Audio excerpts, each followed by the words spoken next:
आपकी आपकी बात में काफी दम है, मजा चुपचाप कभी नहीं लेना चाहिए। श्री कपिल सिब्बल।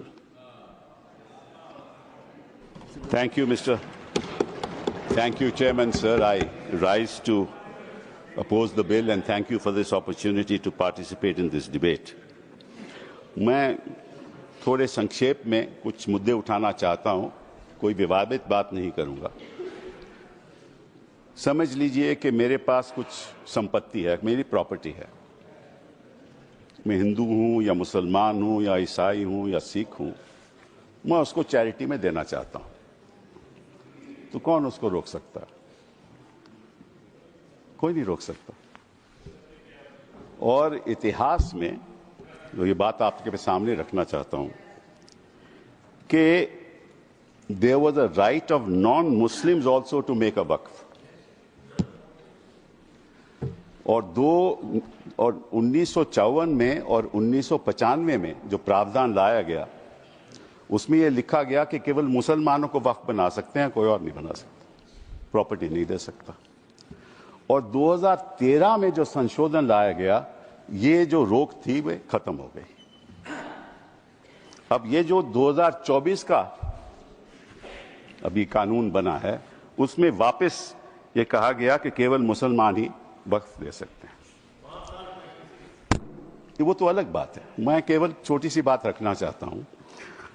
मैं as far as the 17th century, and I'll give you a judgment of the Madras High Court, which observed that it is common for the Hindu zamindars to have Muslims in their territories to make Muslim endowments. Similarly, in Arur Singh versus Badr Deen, Lahore High Court upheld the right of a Hindu to make waqf of his property for a Muslim graveyard. After independence, Nagpur High Court upheld the right of a non-Muslim to create waqf. और हमारे प्रधानमंत्री जी, इनकी मैं बड़ी इज्जत करता हूं, हमेशा कहते हैं वन नेशन वन लॉ। तो अगर वन नेशन वन लॉ होना है, तो बताइए भाई साहब कि ये केवल कहना कि मुसलमान ही वक्फ दे सकते हैं, ये किस किस्म का लॉ है? ये किस किस्म का लॉ है? और ये भी कहना कि मुसलमान को पहले 5 साल मुसलमान बने, फिर तय करना होगा कि तुम वक्फ दे सकते हो कि नहीं। अरे भाई, प्रॉपर्टी मेरी, मालकियत मेरी, चैरिटी में मैं देना चाहता हूं, आप कौन होते हो कहने को नहीं दे सकते? ये कौन सा कानून है? ये छोटी सी बात है, ये कौन सा कानून है? मैं हिंदू हूं, हिंदू होकर भी मैं दे सकता हूं। ये तो मेरी मर्जी है ना, प्रॉपर्टी तो मेरी है, आपका तो कोई हक नहीं। तो पहली बात तो ये कि ये आपने प्रावधान रखा क्यों? अगर आप one law one nation one law की बात करते हो कि सारे धर्मों पे लागू करो, कोई भी दे सकता है। पहली बात ये। दूसरी बात, एक नड्डा साहब ने बड़ी अच्छी कही कि देखिए ये कितनी एकर्स प्रॉपर्टी औकाफ की है, वक्फ की है। मैं उनको बताना चाहता हूं कि there are 32 Waqf boards in this country. In different states, merely supervise administration of waqf properties in their respective states. But, please note kar lijiye Nada ji, total area of Hindu religious institutions in Tamil Nadu, Andhra Pradesh and Telangana respectively is 4,47,000 in Tamil Nadu, 4,65,000 in Andhra, 87,000 in Telangana, 723 acres with Tirumala Tirupati Devasthanam, and thus it comes to 10 lakh acres only in 4 states. And आप कहते हैं कि देखिए औकाफ में 8 लाख एकड़ है। अरे भैया, आपके हिंदू टेम्पल्स में भी इतनी संपत्ति है, वहां आप क्या कर रहे हो? वहां आप क्या कर रहे हो? बाकी स्टेट्स में देखो ना। अच्छा, और ये नहीं कि हर धर्म में सुधार नहीं होना चाहिए, उतार होना चाहिए। मैं आपके साथ सहमत हूं, हिंदू धर्म में भी सुधार लाना चाहिए, लाना चाहिए ना, हिंदू धर्म भी सुधार लाना चाहिए। अंडर हिंदू धर्म, एक मिनट, हिंदू धर्म, मैंने आज तक किसी को टोका नहीं, मैं केवल छोटी सी बात रख रहा हूं आपके सामने। हिंदू धर्म में भी सुधार होना चाहिए, अब हिंदू धर्म के अंतर्गत अगर कोई सेल्फ एक्वायर्ड प्रॉपर्टी हो तो वह अपने बेटों को दे सकता है, बेटी को नहीं दे सकता। कहता है मैं नहीं दूंगा अपनी बेटी को। इस्लाम में भी है कि भाई को ज्यादा मिलेगा और बेटी को कम मिलेगा, इस्लाम में भी यह है। वहां वक्त से द्वारा सुधार हो सकता है, यहां कोई सुधार नहीं हो सकता। तो आप अगर महिलाओं की बात करते हो तो एक कानून लाओ कि हिंदू लॉ में कोई अपनी सेल्फ एक्वायर्ड प्रॉपर्टी केवल बेटों को नहीं दे सकता, वहां महिलाओं का हक होना चाहिए।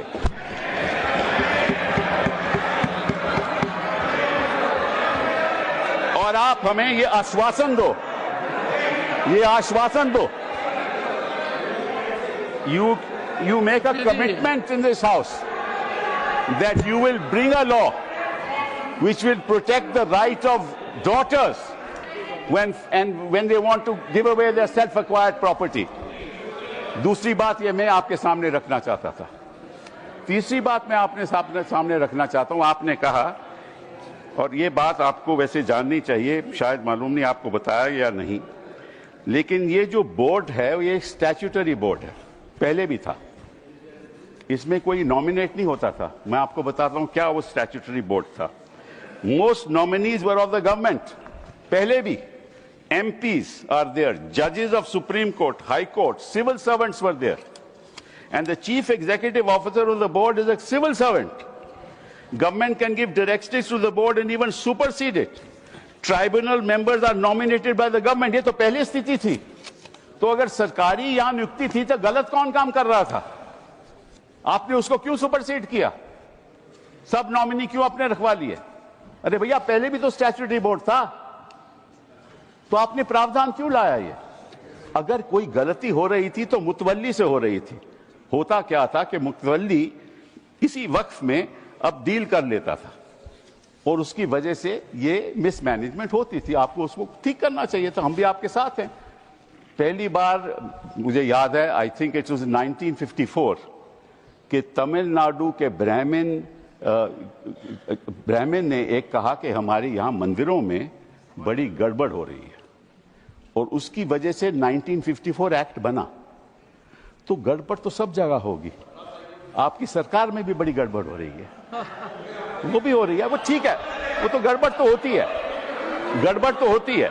तो अब आपने क्या किया? अब बड़ी इंटरेस्टिंग बात है, आपने क्या किया? आपने कहा कि भैया अगर कोई, सर देखिए आपने सबको 15-15, 20-20 मिनट दिए, मुझे 10 मिनट दे दीजिए, ज्यादा नहीं मांगता मैं, थोड़ा सा। सर कपिल जी, हम मुद्दे की बात कर रहे हैं, हम कोई पॉलिटिक्स की बात नहीं कर रहे। नड्डा जी ने कहा कि यहां कोई पॉलिटिक्स की बात नहीं हो रही, क्योंकि देश के भविष्य का सवाल है। Sir therefore the other thing I want to say कि पहले क्या होता था कि ये जो वक्फ प्रॉपर्टी पे इंक्रोचमेंट होती थी, अनऑथराइज्ड इंक्रोचमेंट होती थी, लोगों की अनऑथराइज्ड इंक्रोचमेंट, और सरकार भी इस पे कब्जा कर लेती थी। इसलिए जो लिमिटेशन प्रोविजन लाया गया उसमें यह रखा गया कि जो 12 साल का लिमिटेशन ऑर्डिनरी लॉ में है वो नहीं है। किसी ने गलत तरीके से वक्फ प्रॉपर्टी का कब्जा कर लिया तो अगर लिमिटेशन की बात आएगी तो 12 साल के बाद वो उसको चैलेंज नहीं कर सकता। आपने वो वापस लिमिटेशन ले आए, मतलब कि उनका अनऑथराइज्ड कब्जा कायम रहेगा। तो ये तो आप इंक्रोचमेंट्स का साथ दे रहे हो, इंक्रोचर्स का साथ दे रहे हो। मतलब कि जो वक्फ प्रॉपर्टी में गलत कब्जा हुआ है वो कब्जा वैसे ही रहेगा, क्योंकि 12 साल बीत जाएंगे। ये किस किस्म का प्रावधान आप लाए हो? आप प्रोटेक्ट कर रहे हो वक्फ प्रॉपर्टी को कि इंक्रोचमेंट्स को प्रोटेक्ट कर रहे हो? फिर साथ साथ में आपने ये कह दिया कि district magistrate has the full power to decide as to whether it is waqf property or not. This is what you have said. Now what inquiry will the district magistrate have in that case? He will decide on his own and his decision is final. You were talking about Article 21 of the Constitution and said कि ये जो वक्फ जो council है इनका decision कैसे final हो सकता है, वक्फ बोर्ड का डिसीजन कैसे फाइनल हो सकता है, ये तो चैलेंज ही नहीं हो सकता in a civil court. Which decision of the district magistrate will you challenge in the civil court? You have said in this law that the decision of the district magistrate is final. And when he decides that this property is not waqf property, that cannot be challenged till he gives a final decision. So you can't deal with that property.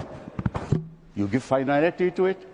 और वो जो आपने रखी है बात कि ये जो इंडाउमेंट्स हैं, ये जो वक्फ है, इसकी जो ट्राइब्यूनल की डिसीजन है ये फाइनल रहता है, ये आपने कहा ना। नो, अगर वो वक्फ ट्राइब्यूनल का डिसीजन फाइनल रहता है तो सिविल कोर्ट को तो कोई हक नहीं उसको चैलेंज करने के लिए। यही बात हिंदू इंडाउमेंट्स एक्ट में है। हिंदू इंडाउमेंट्स एक्ट में जो उनका मैनेजमेंट है उसका डिसीजन फाइनल है। थैंक यू कपिल तो जी। अगर हिंदू इंडाउमेंट्स का डिसीजन फाइनल है वो तो आपको कोई आपत्ति नहीं, यहां ट्राइब्यूनल का डिसीजन फाइनल है तो आपको आपत्ति है। Thank you Kapil ji. ये है sir, thank you sir. Sir last one, Shri 1 second sir, last 10 minutes sir, last sir, okay. Last sir, the only, देखिए ऐसा है 2014 के बाद आपके पास टाइम बचा ही नहीं है संजय जी।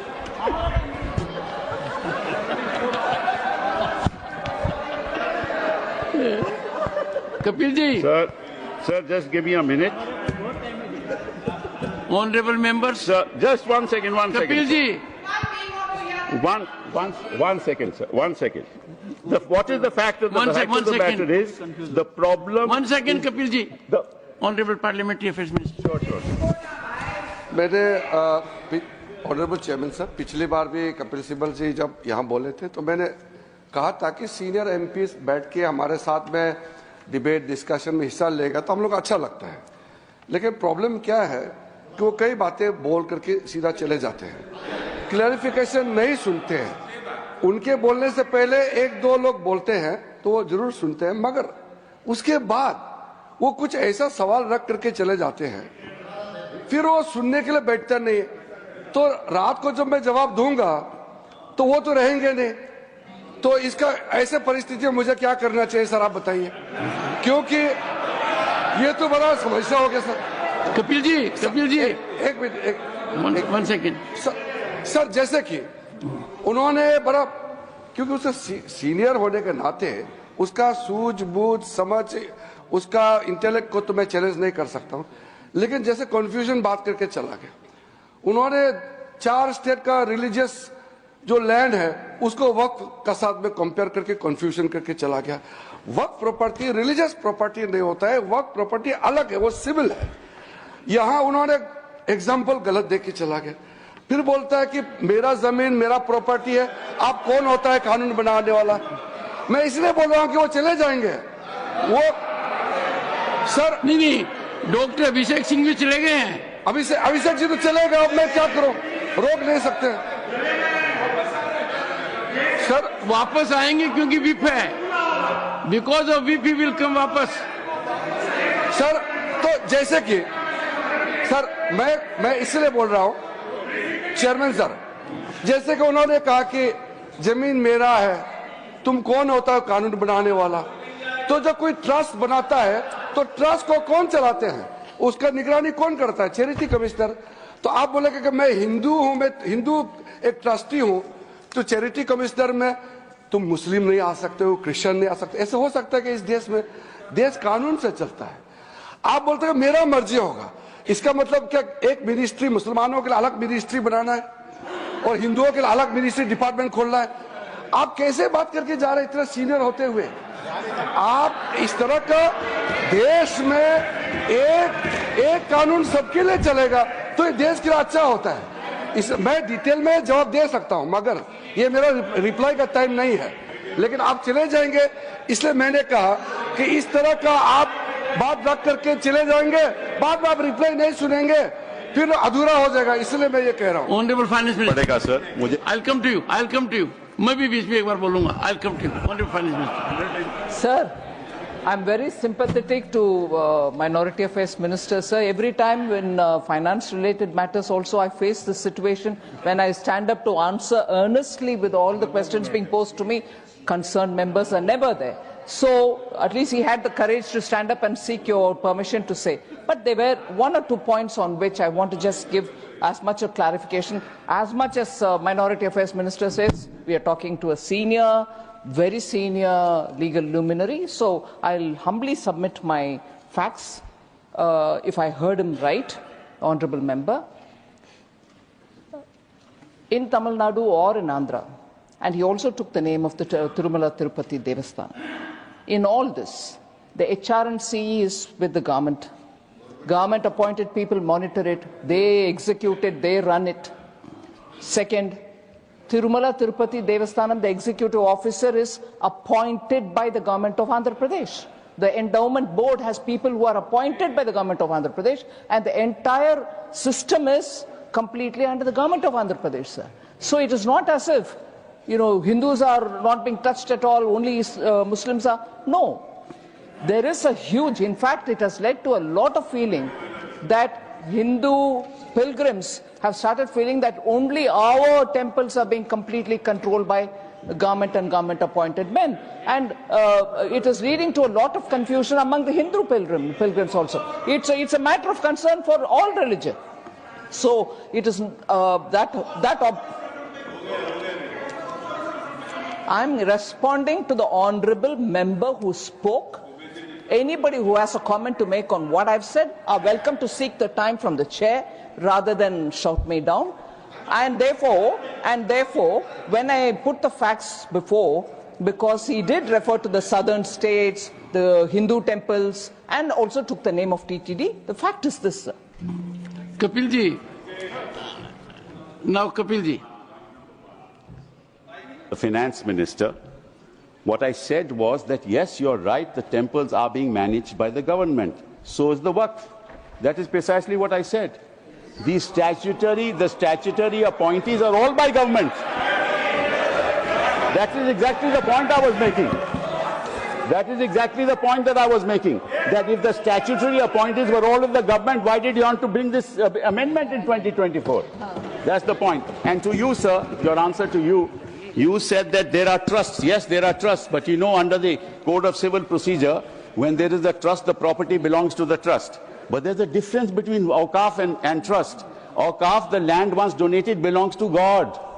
Please round up. It doesn't belong to the trust. Kapilji, round up now. Sir, it belongs to God. You cannot sell it ever. A trust can sell property. Waqf property cannot be sold. And Waqf property can be donated for religious purposes. It can be donated for shelter homes. It can be donated. Allow me. Don't interrupt now. It can be given for schools. It can be given for schools. It can be given for graveyards. It can be given for the benefit of women, and once given, it can't be taken back, unlike trusts. Thank you. So therefore, there's a difference. Thank you, Governor. No, sir. One last thing. Only one. Okay. Because sir, they are and I'll come to vote against you. Not to worry. And I listen to you. Now, one last thing, sir. They say we have abolished waqfs by user. That's what they have said. Now, so there is a Supreme Court judgment that they rely upon. That is the Babri Masjid judgment. Please note. The Honourable Minority Affairs Minister should note, paragraph 1134 of the Babri Masjid Judgment, which says Waqf by user is an accepted mode of creating a Waqf. Thank you, sir. Thank you. Please honour the judgment that you extol the virtues of to the rest of the country. Honour that judgment. And it says Waqf by user is a matter of evidence. And in fact, Waqf by user is established pursuant to the board, that is the board, statutory board, sending out special people who are assessors as to whether, in fact, this is an actual Waqf or not. Thank you, Kapilji. And these are specialists. Thank you. He must know. He's the minister. He must know the facts before he makes a statement. Thank you. These are specialists. You have abolished the specialists. Now the district management will decide, and what will happen? Kapilji, you said. You made your point. But this is not fair, sir. This is not fair. Thank you. They interrupted without knowing what an actual Waqf is. Kapil, they have no knowledge of what a Waqf is. He is comparing it with a trust. Waqf is not a trust at all. Sir, just 1 second. Last. No. 1 minute. Kapilji. Only 1 minute, sir. Only, not more than 1 minute. No, Kapilji. Sir, 1 minute. Kapilji. 1 minute. 1 minute. Kapilji, you have diverted yourself. No, you diverted. Mike.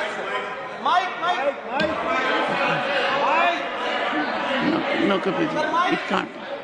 No, your time. 1 minute, sir. 3 minutes. Sir, you have given extended to 10 half minutes. an hour. You have given half an hour to other people when you were to give 10 minutes. Give me one.